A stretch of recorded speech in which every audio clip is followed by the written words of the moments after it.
Whether you're a skeptic or a believer, join me, Rob McConnell, as together we'll investigate the world of the paranormal and the science of parapsychology here on the X-Zone Radio TV show on XZBN and the X-Zone TV channel on Simul TV. Since 1990, the X-Zone Radio TV show has been the place where people dare to believe and dare to be heard. Together, we'll investigate UFOs, aliens, ghosts, Bigfoot, psychic phenomena, lake monsters, conspiracy theories, government cover-ups, the truth embargo, alien abductions, ESP, haunted locations from around the world, and so much more. With over 28 years of broadcasting and more than 4,500 individual guests, the X-Zone is truly a place where fact is fiction and fiction is reality, as evidenced by the credibility, integrity, and professionalism of the guests that we bring to our international audience. If you have seen a UFO, had a close encounter, seen a ghost, Bigfoot, lake monster, or a story that you would like to share or have investigated, contact me, Rob McConnell, by sending me your email to xzone@xzoneradiotv.com, or you can call toll-free 1-800-610-7035, extension 143, and on Skype, X-Zone Radio TV. For more information on the X-Zone Radio TV show with yours truly, Rob McConnell, visit www.xzoneradiotv.com or www.xzonetvchannel.com or simultv.com and xzbn.net. Until next we meet here in the X-Zone from our broadcast center and studios in Hamilton, Ontario, Canada, always remember, X-Zone Nation, keep your eyes to the sky and your heart in the light.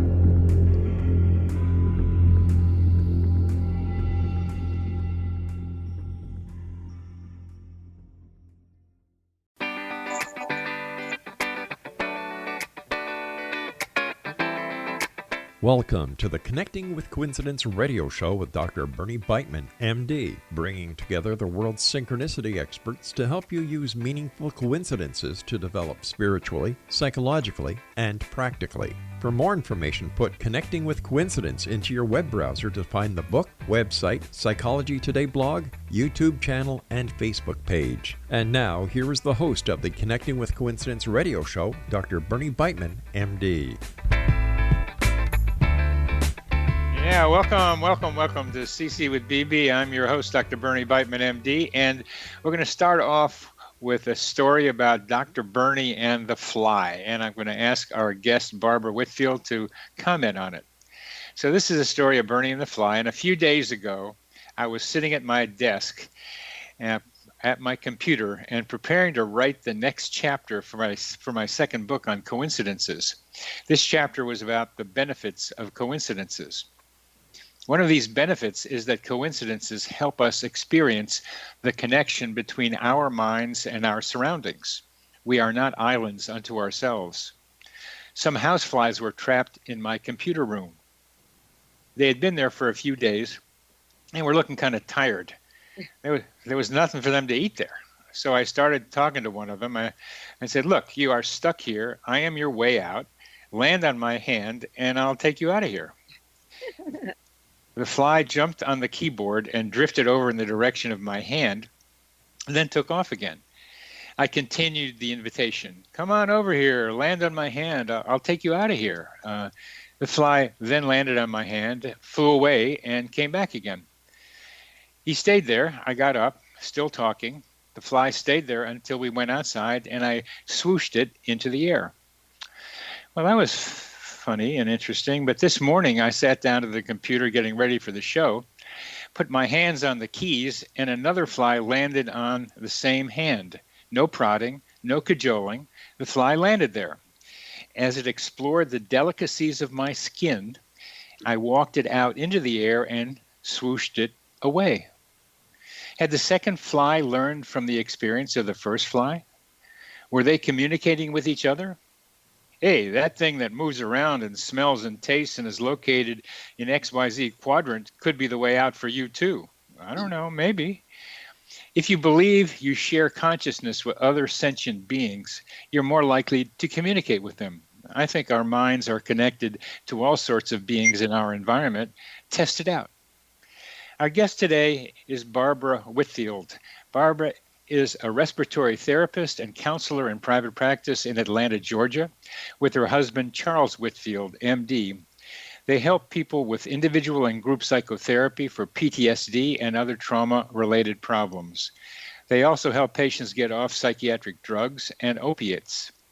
She is the author and co-author of 12 books on near-death experiences, the after effects of spiritually transformative experiences, the emotional needs of critical care patients, and medical marijuana. She spent 6 years at the University of Connecticut Medical School studying the after effects of NDEs as a research assistant to Bruce Grayson. Barbara was on the original executive board of the International Association of Near-Death Experiences and the first female board member. She was also on the Kundalini Research Network's executive board. Her story and her research have appeared in documentaries all over the world. Welcome, Barbara, and welcome, Charlie. Thank you. What do you think of that story, Barbara? Oh, it's wonderful. I had that happen just one time. I never repeated it, but I had that happen with the dragonfly, and I actually walked him to the door, and he flew out. So how does that happen? I felt like I was connecting with the dragonfly in my head. I mean, my head was talking to him, and we were on this great big screened-in porch, and he was starting to panic. And I just said to him, "Don't panic, follow me." Opened the screen door, and out he flew. And nobody was there to see it with me. How does that happen? How does that happen? Well, it depends on your perception, I guess. My perception is that everything is alive and everything is connected and everything has consciousness.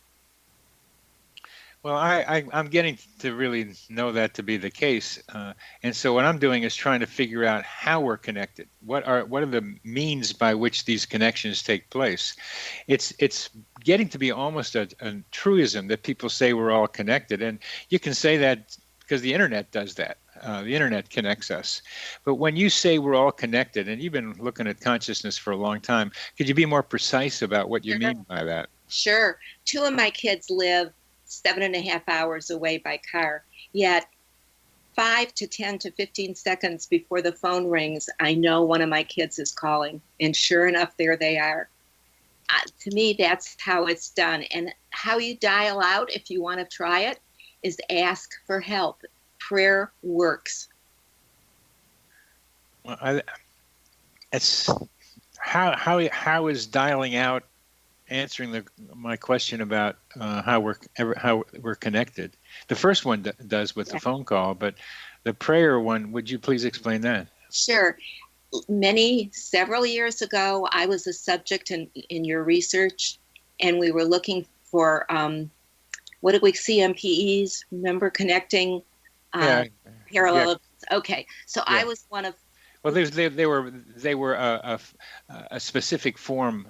You were talking about CMPEs, concurrent, meaningful parallel events is what you're saying there. But I think the research I was doing was more generally about coincidences. Okay, well, as a subject though, I prayed before we started. I asked God to help me to be able to help you guys with the research, and I wound up being a much higher scorer than anybody else. I think I doubled the next person next to me for having one of those coincidences happen. And to me, that's the plug-in, is just asking for help. And the thing is, even if you don't believe it, it's the intention. When we intend something, somebody else is going to start listening. And that's when I talk about connecting, like you're calling somebody on the phone. The problem here is that people want to have material things they keep asking for, and they don't get them. That's not what I'm talking about. I'm talking about heart-to-heart kind of stuff, not materialism, but what we're really here for. And what we're really here for is to grow and help other people grow. And I believe that. I think this is Earth University, and we're all students in Earth University trying to figure out stuff and to grow. Right. But yeah, what's your sense of the purpose of this growing? Oh, it's what it's really all about. Since I had a near-death experience in 1975, I can see that everything is about relationship. my relationship with myself, my relationship with others, and if I so choose, my relationship with God. That's what we're here for. That's not clear to me, Barbara. Relationship is again a term that is like Okay. has a lot of meanings to it. So I'm just trying to see what you mean by that. In my near-death experience, I had a life review, and only about 20% of people who have a near-death experience have a life review. Mine was aimed to me right at my heart. I re-examined my life of 32 years, and I wasn't doing it alone. This incredible energy wrapped itself around me and moved into me. I like to call that God, but it took me several years to use that word. I had been an atheist before my NDE. Anyway, in my life review with God, I could see through God's eyes. I could feel everything through God's heart. God wasn't judging me. What was happening was whenever I did something that hurt another person, I could feel what they were feeling. I could see what they were seeing. So I had this incredible experience of how we affect other people. And I came back from that knowing, I came from a severely dysfunctional family. I came back knowing that I was going to change, that I was going to do something to be able to really hear what my relatives were telling me. And I was going to change the way I saw the world, which was very materialistic. I went back to school, I became a respiratory therapist, and I started writing about the needs of critical care patients. I know you've written a bunch of things about a lot of things and several different areas as I enumerated, but I think it's that your description of what happened during your NDE, where you could experience your impact on other people. I think that's a wonderful, wonderful message to be getting across to everyone, that is possible, that we Right. can. It's not only one of my favorite lines is, "What do you think I think of you?" which is trying to get to know the mind of the other person, thinking back about me. But even more sophisticated and more important is, what do you feel I feel with you? Mm-hmm. And that's what you are being able to do. I think that is so crucial.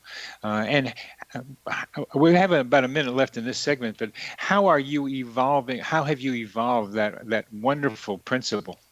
Well, it's helped me to finally feel peace. Peace was something I couldn't feel until I had my NDE, and then I got glimpses of it, and that became my goal in my own hero's journey, was to find a life of peace, possibly, if I'm lucky, contentment. And what shocked me now at the age of 76 is you can throw in some joy too. That's the goal. Well, I put it in terms of having a good time. It's I tend to look at all this as like a jigsaw puzzle or a video game or some kind of Easter egg hunt. There's a lot of mystery going on around here, and the way I'm doing it is coincidences are bits of the clues of how things are working. And they're guidance. They're definitely guidance. Yeah, we're coming to the end of this segment. You're listening to Connecting with Coincidence. I'm your host, Dr. Bernie Beitman, MD, on the X Zone Broadcast Network, and our guests are Barbara and Charlie Whitfield. Is our mental atmosphere just as we breathe in oxygen and we breathe out carbon dioxide?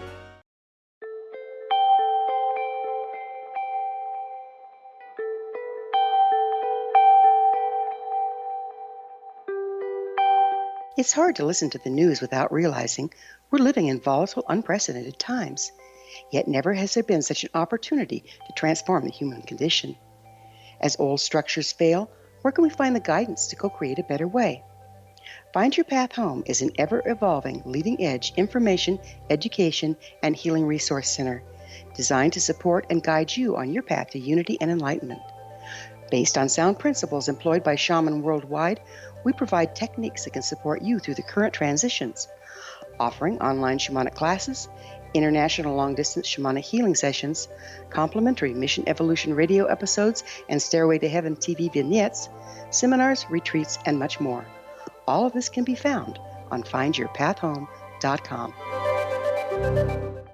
So I was watching the X Zone TV channel last night when I was abducted by aliens, and they kept repeating to me over and over again, simultv.com, simultv.com. What's simultv.com? That's what I asked them. They had it written on the side of their UFO. How do you spell that? UFO. No, I mean simultv.com. simultv.com. simultv.com. Right. simultv.com. Interesting that you were abducted by aliens in a simultv.com UFO last night. Oh, yeah? Yeah. Now that you mention it, I remember now last night I was awakened from a deep sleep. My great-grandmother was standing there. She said she'd come from the hereafter to tell me about simultv.com. She even spelled it out for me. simultv.com, sonny boy. simultv.com. simultv.com, sonny boy. Wow. Yeah. Guys, you'll never guess what my psychic guru just told me. simultv.com. Exactly. Are you guys psychic too? Of course. We all know about simultv.com. simultv.com.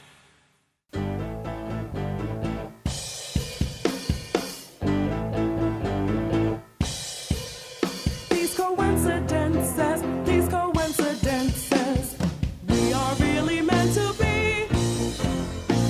We seem to be able to communicate telepathically. Oh, yes. Welcome back to CC with BB.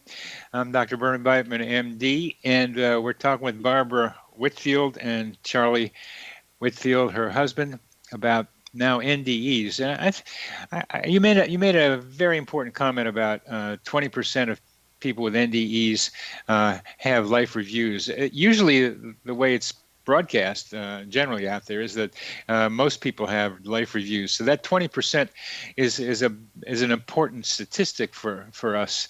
And I have another question that mostly NDEs are experienced or reported as being experienced as wonderful. They're something like what you're describing, love and peace and God, and we will survive death. But there are a small percentage that are negative. Could you tell us something about those and what percentage those might be? Well, my research at the university went back to the 1980s. And in the 1980s, when we were fresh and new and just starting, we did not want to hear negative experiences. So we kind of turned our back on them. But as time has gone by, we were nagged enough that we finally started looking and found about 10% of near-death experiences are painful and negative, and they never evolve into the positive. Some of them that are concluded in the 90% started out negative, but they hung in there and it turned positive. We don't know, but we do know after effects. And for people that have had positive near-death experiences like me, the after effects are positive. We go searching for healing. The ones that have the 10% are, I hate to compare, but more like a UFO encounter. They're scared. They work with somebody who was benevolent, like I explained, and they shut down. They don't want to talk about it. So the 10% didn't really come out until later, when it was on television and in the movies, and then people had the courage to say, yeah, I had that, but it hurt. Can you give us some more ideas about, even though they don't talk about it very much, but what's difficult in those NDEs? Those negative ones, I mean? The scared? Well, yeah, they're, first of all, they start off terrified. Most of us that I interviewed, and I'm talking about well over 1,000 people if I include Bruce's interviews and Ken Ring's, most of us relaxed into it. There was a moment that we all called letting go. And once we let go, once we relaxed and were willing to go into the experience, everything became beautiful, peaceful, loving. But you got to let go. And letting go is something that we here in the United States have a big problem with, letting go and letting God. I'm a little confused. The question I asked was,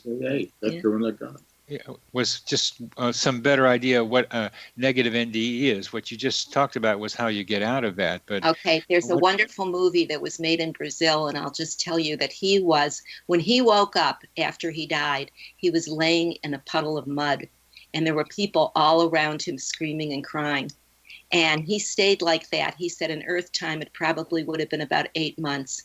And all of a sudden he said, God help me. And the light appeared and he went into the light. Charlie, you were going to say something about that. I don't think it was about that particular one, but let go, let God is right out of AA. Yeah, it is. The reason I'm asking this is I want to see if there's a connection with negative coincidences too, because coincidences have kind of the same general sense that they're great experiences, not with the depth and breadth of an NDE, but still they tend to be positive. At least people report them as positive. But there are subsets that are not so positive, and you know that from people who are bipolar and have too many of them, too many coincidences, and it helps make their craziness worse. So I'm asking about a parallel question with NDEs, that do some people go out into negative space? Oh boy, that's a hard question. I don't know, because most people that have had painful near-death experiences won't report them. Yeah. Yeah, I'm just, even the ones that you do hear about, the mud guy in Brazil, yeah. I understand that.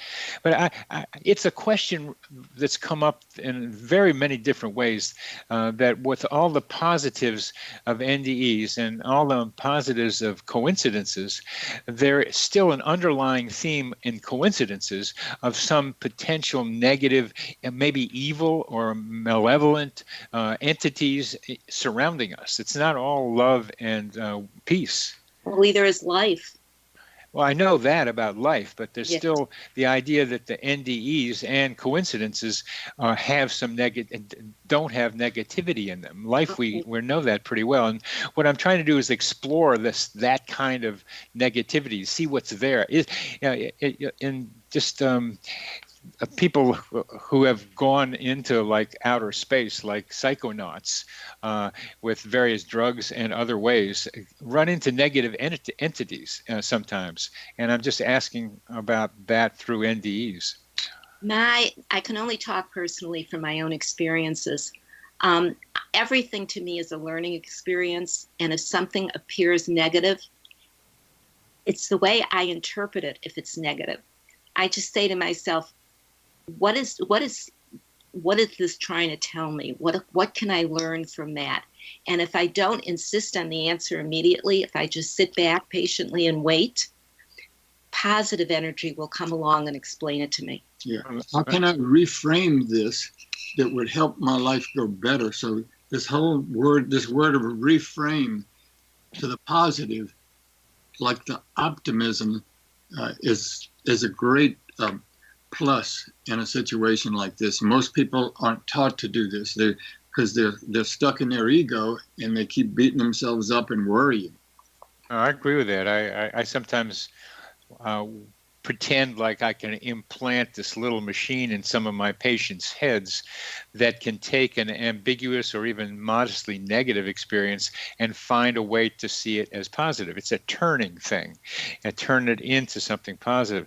That really wasn't what I was trying to get to, but maybe we can't because all the research you've done and with other people, with gathered stories from people, what I think you're telling me is that you don't really have stories of people getting out into some negative space where there might be some malevolent entities trying to get into their heads, which I hear in different places, but not through NDEs, is what you're being able to tell me from your research experience. Well, the first name that pops into my mind is Howard Storm. Have you interviewed him? Mm-mm.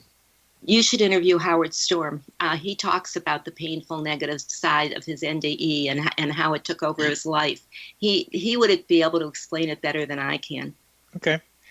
Now you've had some coincidences in your life for sure, and part of some research I did with Bruce is he sent out my weird coincidence survey to people who had NDEs and asked them before and afterwards, was there did your coincidence frequency stay about the same, get lower, or get more? And the data came out as NDEs led people to see more coincidences. Is that true for you personally? Absolutely.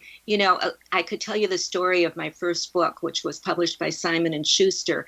From cover to cover, it was all coincidences. From the moment after I had my near-death experience up until today, I continue to have this constant guidance. And all I can say to that guidance is thank you. And sometimes I follow it and sometimes I choose not to. Yeah, well, that's so important to know about coincidences from my perspective, but guidance of any kind. I mean, it's people giving you advice like in the flesh, as well as getting it through some other ways. But how does this guidance come to you? Because I think that's an important thing for our listeners to be able to get to is how do they recognize guidance and how do they decide when guidance from a coincidence, for example, is like a good thing or a neutral thing or something to avoid? Well, I'll go back to my first book with Simon & Schuster. I had been working for probably 3 years in the research, and suddenly the research was stopped because of a lack of funds. So I was, as they say at the universities, pink slipped. I was told that my job was over until they got more funding, which they did. But anyway, so here, all of a sudden, I'm out of a job, but I'm still there. And one of the secretaries in the secretarial pool said to me, you have a wonderful story. My boyfriend is the editor of Women's News, Women's whatever. It's in the supermarkets at the cash registers. It was a magazine about women. So I had a story published in there, and she just happened to have the boyfriend who was the editor who said to her, tell Barbara that my literary agent would love to handle her story. Within a month, I was writing a book with Simon & Schuster. When the book was through, I was rehired at the university. Come on. What else could that be? Who could have arranged that? Coincidences. Yep. Well, that's part of what I'm trying to figure out is how does that happen? We're coming to the end of this segment in just a bit, but those are wonderful things coming together. Meeting somebody who puts you together with somebody who then puts you together with someone else, and then at the same time you get your job back. It makes you think that like there's a flourish moving in your direction. It's a wonderful feeling. Uh-huh. What I get to in the next segment is the less obvious ones, the ones where you do have to make interpretations, and let's see what we go to. You're listening to Connecting with Coincidence. I'm your host, Dr. Bernie Beitman, MD, on the X Zone Broadcast Network, and our guests are Barbara and Charlie Whitfield.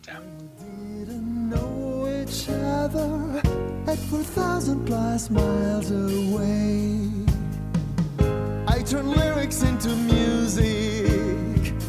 You turn London into Munich. A songwriter and a translator. How would your life change if you could develop the business and personal skills that you need in order to make more money? Do you want to learn how to achieve your big life goals faster? Then go to findhiddenmoney.com and get the Goal for It online course. The course teaches you how you can set and achieve your biggest goals while completely overcoming the roadblocks to your goals so that you can realize your dreams and imagine more success. Go to findhiddenmoney.com. Memorable dynamic presentations are a not-so-secret weapon in the business world. Do you have a powerful message that must be shared, but you haven't found a way to deliver that message? Do you want to be known as a top public speaker who gets amazing results? Are you ready to create and deliver your powerful message? Thomas Hides can help you create and deliver your speech to get the results you desire. Visit iconquality.com. Did you expect your business to flourish, but instead it plateaued or didn't get off the ground yet? Would you like to achieve massive goals and discover new sources of income within your business? When you're ready to experience that type of success with fast results, Cindy Hendricks is the business coach for you. Her work with entrepreneurs and business owners has been life-changing. To get you and your business where you want to be, go to imaginemoresuccess.com.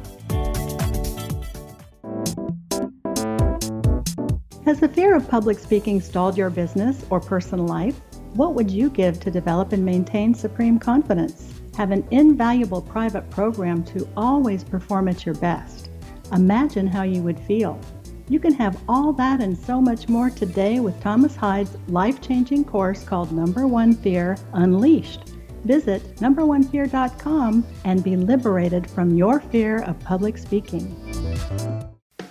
Her grandfather thought she could find a pen pal by writing her address on the label with the message, "Please return to Laura Baxter." Yeah. Please return to Laura Buxton. This is CC with BB. I'm Dr. Bernie Beitman, MD. We're talking to Barbara and Charlie Whitfield. And using coincidences optimally is not something that just happens. You have to pay attention to them. You have to test them out.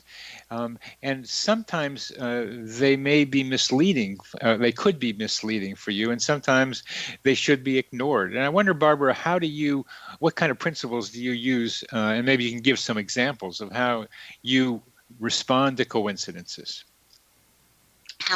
Well, first of all, I'm thrilled when they happen. Okay, yeah, good. Yes, Yeah.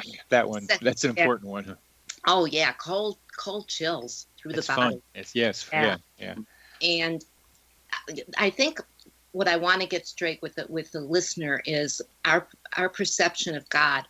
If we think he's an old man, excuse me, man with a long white beard, he's going to judge us. That's not what I'm talking about. I'm talking about this intelligent energy that pervades the entire universe. We call it consciousness. That consciousness is on our side. If it's not on our side, we're going to know it within a few seconds if we listen to our heart. So an example would be, I was going to be on Larry King the second time for my first book, Full Circle. The Friday night before I went there to do Larry King, I was lighting my Sabbath candles. I'm Jewish. And usually my boys are there with me as we light the candles, but they were both working that evening. So I lit the candles by myself, said the prayer, looked through the candles and said, oh my, this is a direct line to God. I had been single for almost 10 years. And I said, God, I'm ready. Please send me someone smart. Send me someone kind. And I don't know where this came from, but it just popped out. I said, send me someone I deserve, which is a pretty scary thing to say because I have no idea how much I've got left to work on. Anyway, Monday night I was on Larry King. Monday night, during the weekend, Charlie was out in California and he was praying there for a relationship. So we both prayed that weekend. Monday night I'm on Larry. Wednesday night, Charlie calls me because he figured out that he was going to be up in Connecticut the next weekend for a conference. And I had seen it. I had seen her on Larry. Yeah, I'm glad. I thought so, but it's important for that to be said. You saw her, and what was your reaction when you saw her, Charlie? I said, oh, that's like 4 or 5 years ago. I had seen her, was attracted to her more for what she was saying at this NDE and consciousness conference that I was at, and less for her looks, although her looks were just fine, but her presentation and what she was saying about consciousness, etc., it was the most attractive. So I said to myself, well, this might be an opportunity for me to meet her in person. Again, because we had met that first time 4 or so years ago, and now here was an opportunity. She was coming up for the weekend after we both prayed. And he was coming up for an ACOA international conference. That's adult children of alcoholics. So when Charlie called me and asked me out for dinner that night to come and hear him speak and go out for dinner after, I thought, oh my, does it work this fast? And I told him I couldn't on Friday night because I had a patient that I was seeing every night that week that was getting chemo. I used to do a lot of hands-on healing work with the energy. Friday morning, my patient called me to tell me that her chemo had been canceled. So I knew I could go hear Charlie talk, but I couldn't get a hold of him. So I just walked in, and there were 800 people there. And Charlie walked out and with slides for an hour and a half, talked about feelings. And I just knew right there and then that he was going to change my life. Now, here's the background on this for this particular moment. I had just gotten Bruce Grayson and Ken Ring to ask their subjects a question about childhood trauma. These are their near-death experience. Yes. Yeah, okay. And we also had a subject pool of people who came close to death and didn't have a near-death experience. And then we had controls. So there were over 500 people answering this about childhood trauma. I think the stats we came up with were somewhere around 58% of people who have near-death experiences were traumatized repeatedly as children. Well, I really wanted to get into that because I'm one of them. And Bruce and Ken just weren't interested. Well, when Charlie called and invited me for dinner that night, I thought, before I have dinner with this man, I better read his book, Healing the Child Within, which he had sent to me and I had never read. And it turns out also for the audience that the child within is not some mystical part of us. It's our real self. It's our true self, as opposed to the ego, which is our pretend self. And within a year, Charlie and I were living together, and I was writing a book that started with all of our research into NDEs, and then I incorporated Charlie's into how to heal from childhood trauma. So look at that coincidence. That's a biggie. Well, it's so nice how they fit together. And the way I conceptualize some of what you're describing and what I'm looking at is still the question of how we are connected, or how we can be connected, or how we can be disconnected. And just the idea, if you believe this about the flies, that fly experience was a teaching moment for me, these couple of moments with these flies. I mean, right there I'm talking, and so I can visualize connections between minds much more easily, increasingly more easily. So the two of you were praying at the same time.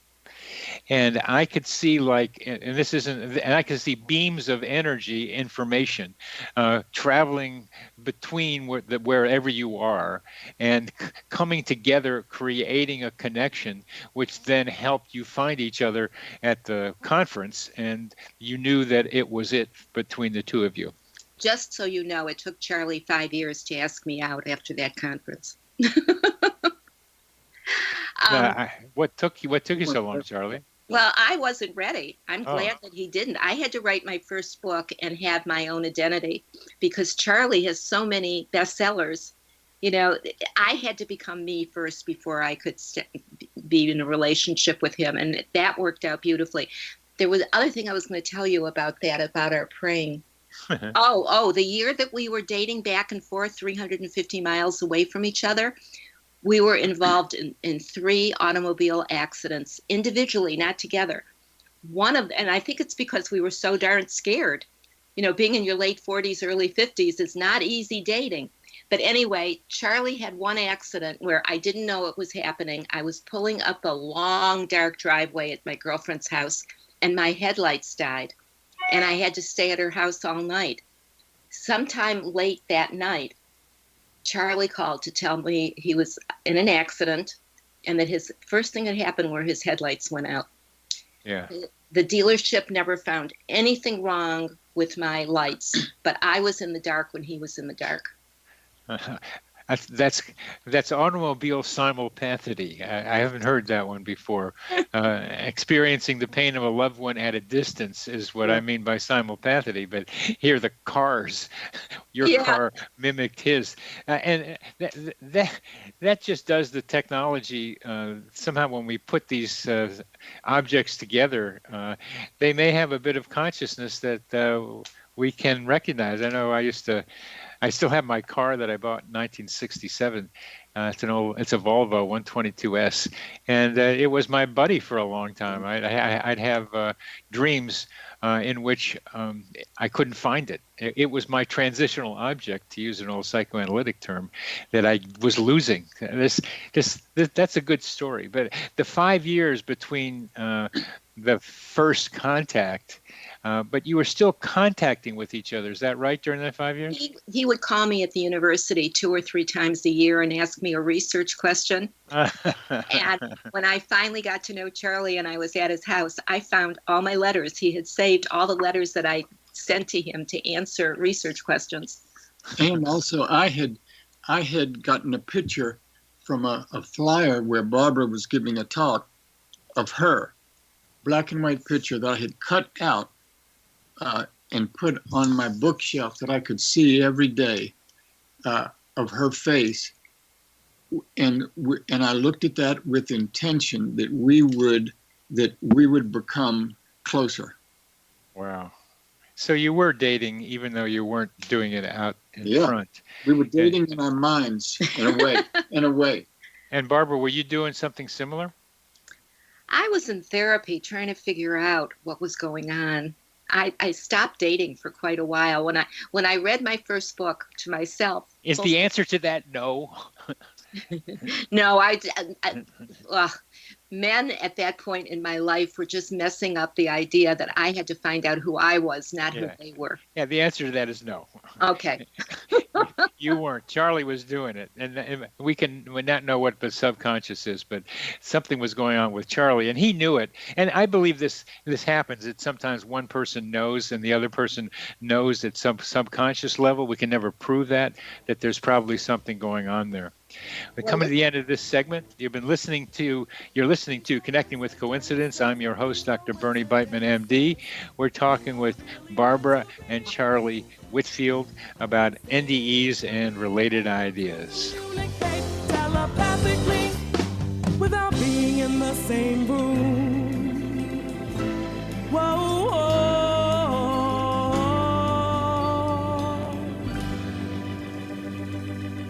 I loved him.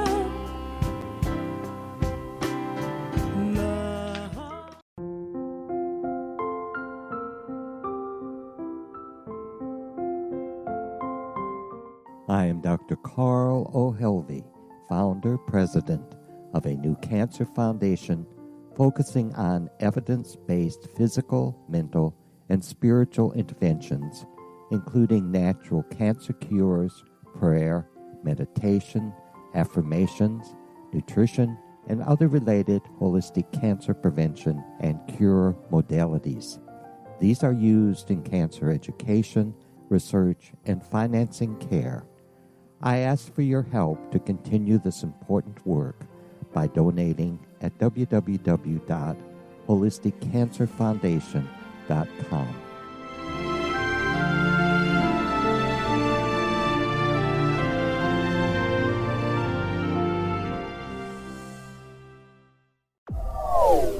They are here, and they've been here for thousands of years, making their presence known in the shadows. They might be seen by a lonely motorist on a deserted road late at night, or by a frightened and confused husband in the bedroom he is sharing with his wife. But who are they? What do they want? Why are they here? Perhaps most concerning, has the government been aware of their presence all along? The new book by Ellie Marzulli, UFO Disclosure, the 70-year cover-up exposed, delves into the world of UFOs. Can full disclosure be soon? Order now and receive a free hour and 37-minute DVD on the UFO phenomenon. UFOs are real. Get both the book and the DVD, a $40 value, for only $19.99. To order your book and DVD today, go to lamarzulli.net. That's LAMARZULLI.net.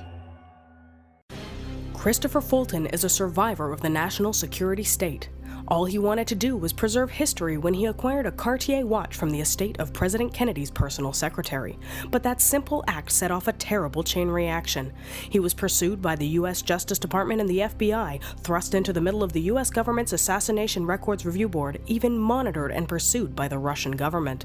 All because that Cartier watch was the missing link of evidence, a timepiece worn by JFK that fateful day in Dallas, a link resulting in Christopher being incarcerated and attacked for 9 years because he opened a hidden chapter in history.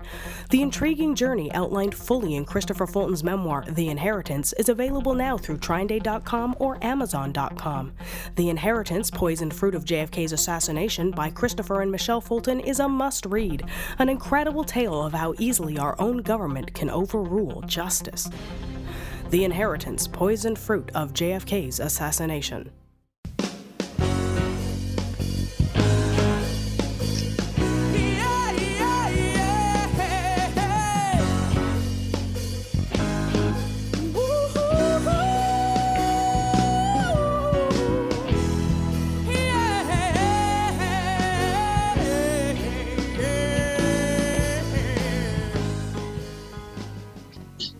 Yeah. Welcome back. Welcome back to CC with BB.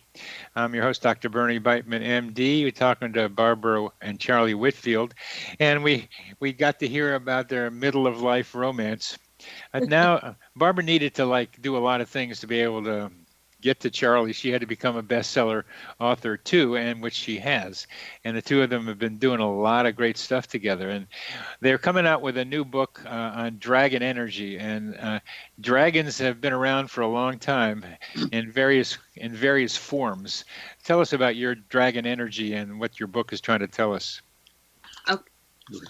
It was all about coincidences in the beginning. I mean, we had no idea we were going to write this book. We had just written a book on the clinical aspects of using cannabis as medicine. And we went to and taught about it in Scotland and Canada and all over the place. And we have videos up of how to use cannabis. And we figured this was the end of life teaching we were going to do. And then this whole dragon thing came. Charlie goes to DragonCon every year here in Atlanta, and so do 90,000 other people. And finally, he convinced me to come in 2015. And I could not believe the quality of fun that people were having. I mean, you put 90,000 people in 4 hotels, all dressed in costume, and it's a lot of fun. Somehow, coincidentally, I became pals with the artist of the year there. They had featured his paintings everywhere on posters and on the program. Anyway, we had such a good time with him and his family that the next year, they're from Spain, we invited them to come in a week early, stay with us, and we would show them Atlanta because they just got to see the walls of the hotel.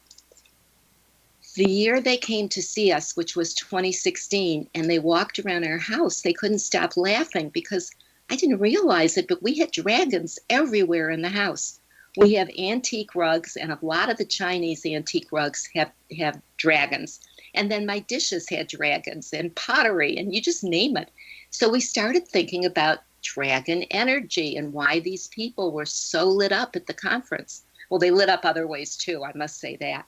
But eventually we asked, his name is Cerulo, if he would do a book with us. And he was so excited to do a book with us. And we're just finishing it up now.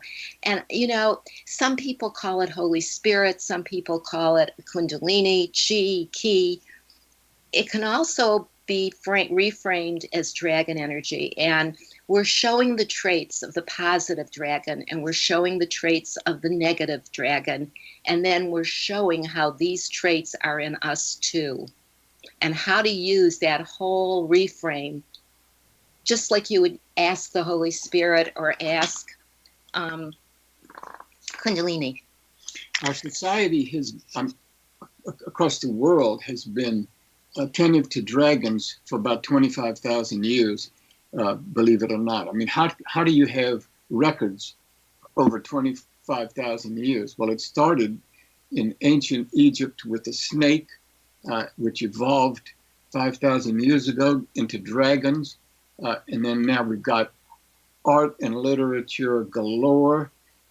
Including the caduceus. including the caduceus. The medical caduceus is two snakes on a staff with wings at the top, which I didn't know until probably 2 years ago, more about it, and that it's really about healing. And most doctors don't know anything about what Kundalini is and how it's a natural part of our energy, and it can be reactivated all kinds of ways, including through coincidences.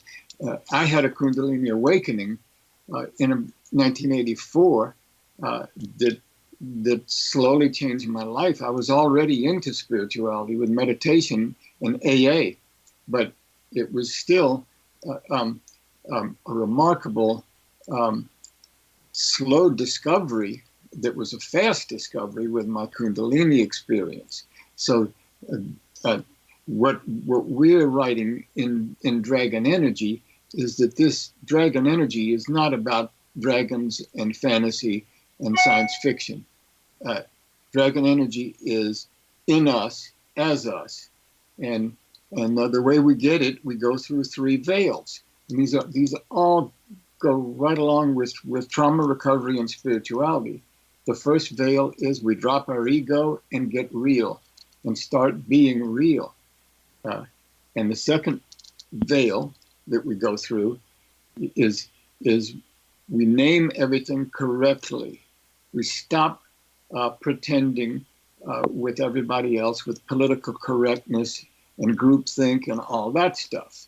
And then the third veil that we go under and through into dragon energy is connected all to God. And let me just add to that, because we finally used the word Kundalini, that my research with Bruce was about that. We sent out what we call the Physio Kundalini Syndrome Index, and we had amazing stats come out that people who had near-death experiences scored 8 on this scale. People who thought they had near-death experiences, and something happened, but it didn't fit, they had 4. The controls had 4. The psych unit, 4. But anybody who had a near-death experience had about 8 of these signs and symptoms. There was even one subgroup that didn't think they had an NDE, but when we gave them the Grayson NDE scale, they did. They scored 8, and they didn't know they had an NDE. So something happened energetically. And what are the details that people were scored positively on that defined this dragon Kundalini energy? The search. We join the hero's journey. You know, a lot of us talk about Joseph Campbell. A lot of us, if not most of us, talk about quantum physics. Something happens that it like blows open the rest of our brain, and we want to know, and we're searching. And I'll tell you, the first time I got together with a couple other near-death experiencers was at Bruce Grayson's house when he was still in Ann Arbor. And he had us just sitting in a circle for all afternoon talking. And I remember that evening, Tom Sawyer, who was one of the big stars in the beginning, Tom Sawyer and I cried. We sobbed because we finally met other people that knew what we knew, but we didn't even know what we knew. We just knew we were different and we were searching. Oh, it's so important to find people that are like you when you're weird like that. It's so important. What I am not getting a clear picture about is what do you mean here? What is dragon energy? What is Kundalini energy? How do people experience it? What is it?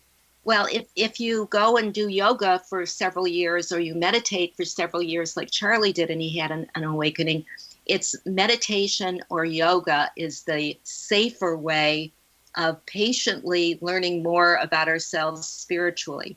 Then you get people like us. I was an atheist. I suddenly had an experience. I was an atheist. Charlie was an atheist. And all of a sudden, we're in new land. We're in new territory, and we don't know anything. That energy that's guiding us, that's the energy we're talking about. It has a lot of different names, but it's the guiding energy that helps us to awaken. And I'm just a poor psychiatrist sitting there with patients, and you're to me you're talking around my question. Yeah. because I want to know what the experience is, so that somebody tells me about it, or I can describe it to them. One of the most important things to me is interpersonal energy, not just the energy with the cosmos, but the energy that goes on between two people. And I don't mean healing energy. I mean energy exchanges between people. They're not paid attention to very much, although they happen a lot. And I experiencing them at dance particularly, and I can get to them. And you're talking about something like that, but I don't have a clear idea of what you're talking about yet.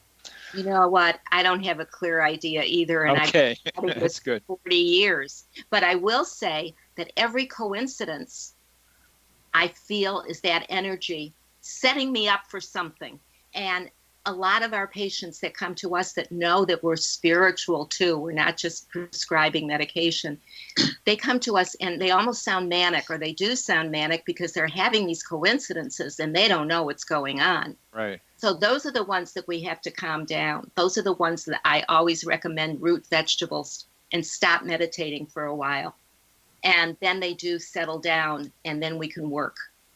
And they're experiencing too many coincidences. Is that what you just said? Yeah. Their whole life is coincidences, and they're trying to explain it to everybody. Do you ever try to explain a coincidence?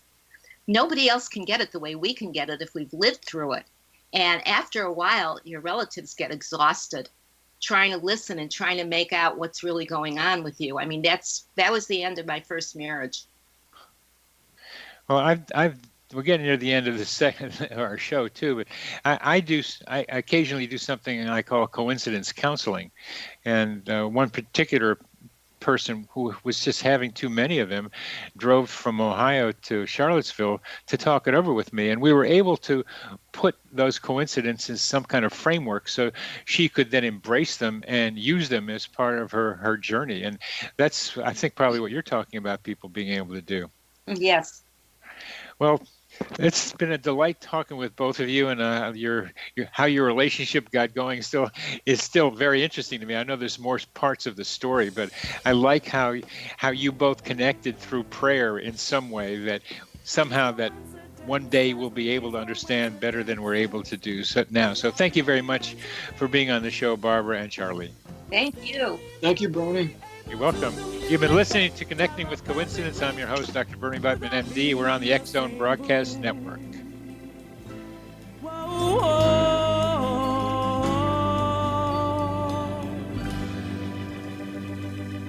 I loved him,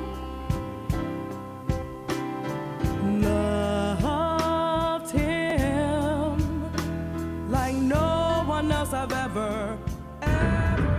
If you are looking for a safe, zero-calorie, natural option to the harmful artificial sweeteners on the market today, Just Like Sugar is what you're looking for. Just Like Sugar is a wonderful natural alternative for those health-conscious people who choose a calorie-restricted diet with a great, pure, sweet flavor that tastes just like sugar. Just Like Sugar is a great natural option for people suffering from diabetes and may be useful in restricted diet programs where standard sugars are not allowed and does not cause a laxative effect of some other sweeteners. Just Like Sugar comprises a perfect blend of chicory root fiber, natural calcium, natural vitamin C, and Just Like Sugar's sweetness comes from the natural flavors from the peel of the orange. Just Like Sugar is a natural alternative to harmful artificial sweeteners and will change the way that you believe all natural sweetener products taste. Just Like Sugar is available at your local Whole Foods markets, Wild Oats markets, Henry's, Sun Harvest, and many other fine natural food stores in the U.S., Canada, and worldwide. They are here, and they've been here for thousands of years, making their presence known in the shadows. They might be seen by a lonely motorist on a deserted road late at night, or by a frightened and confused husband in the bedroom he is sharing with his wife. But who are they? What do they want? Why are they here? Perhaps most concerning, has the government been aware of their presence all along? The new book by Ellie Marzulli, UFO Disclosure, the 70-year cover-up exposed, delves into the world of UFOs. Can full disclosure be soon?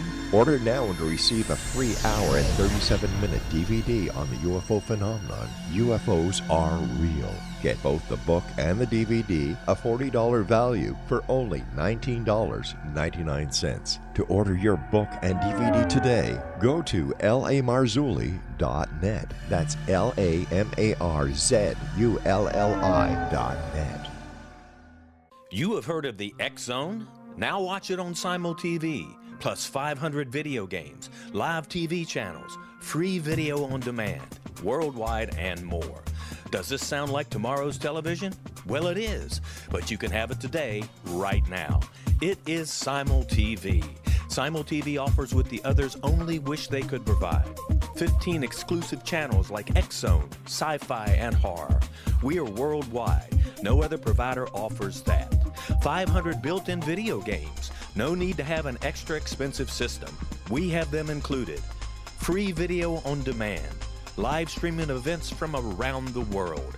Interactive online network, and much more. Tomorrow's TV today. Simul TV. Sound too good to be true? Well, it's not. You can have Simul TV today. Sign up at simultv.com. Do it today.